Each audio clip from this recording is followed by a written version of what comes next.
हमने अपने पिछले वीडियो में डिस्कस किए थे कॉन्ट्रासेप्टिव मेथड्स। इसी टॉपिक को आज हम कंटिन्यू करेंगे। नमस्ते, मेरा नाम है डॉक्टर सपना कासवान, ऑब्स्टेट्रिशियन और गायनेकोलॉजिस्ट। पिछले वीडियो में मैंने आपको टेम्पररी कॉन्ट्रासेप्टिव मेथड्स के बारे में बताया था, जिसमें हमने डिस्कस कर लिया था नेचुरल मेथड्स को, बैरियर कॉन्ट्रासेप्टिव को, ओरल कॉन्ट्रासेप्टिव पिल्स को और इंट्रायूट्राइन कॉन्ट्रासेप्टिव डिवाइस, जिसमें कॉपर टी और मल्टीलोड आते हैं। कॉपर टी और मल्टीलोड या तो 3 साल के लिए या 5 साल के लिए या अधिकतम 10 साल तक की ड्यूरेशन के लिए भी आता है। हार्मोनल ऑप्शंस में और क्या होता है? डेपो-प्रोवेरा के इंजेक्शंस होते हैं। ये प्रोजेस्टेरॉन हार्मोन के इंजेक्शन होते हैं जो 3-3 महीने के इंटरवल से लगते हैं।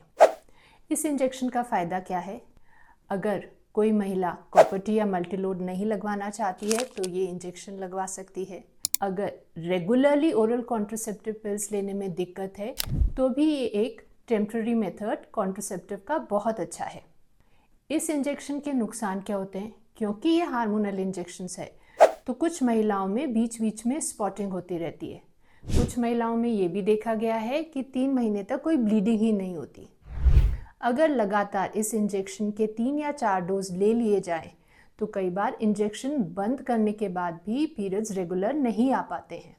हार्मोनल कॉन्ट्रासेप्टिव में एक और ऑप्शन होता है आजकल जो प्रचलन में है, जिसे हार्मोनल इम्प्लांट्स कहते हैं। ये एक छोटी पतली प्लास्टिक की रॉड के समान होते हैं जो बाजू के अंदर की साइड पे इंसर्ट की जाती है। ये अक्सर 3 साल या 5 साल की होती है। क्योंकि ये हार्मोनल कॉन्ट्रासेप्टिव है तो इसके कारण पीरियड्स इरेगुलर होने का ड्रॉबैक होता है। अब आएंगे हम परमानेंट मेथड्स में।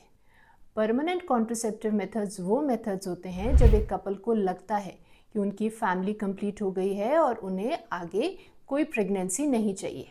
ये 2 तरह के मेथड होते हैं, इनको स्टरलाइजेशन मेथड भी कहते हैं। अगर फीमेल्स में है तो ट्यूबेक्टमी और मेल्स में इस प्रोसीजर को वेसेक्टमी कहते हैं। देखिए, फीमेल्स में फैलोपियन ट्यूब वो जगह है जहाँ एग और स्पर्म मिलते हैं और एम्ब्रियो बनता है। सर्जिकल प्रोसीजर द्वारा इस ट्यूब को या तो कट कर दिया जाता है या ब्लॉक कर दिया जाता है ताकि एग और स्पर्म आपस में नहीं मिले, एम्ब्रियो नहीं बने और प्रेगनेंसी नहीं लगे। ये 2 तरह से किया जाता है, एक तो ओपन एब्डोमिनल मेथड या लैप्रोस्कोपिकली, और इन दोनों में सबसे सही रहता है दूरबीन यानी लैप्रोस्कोपिक मेथड।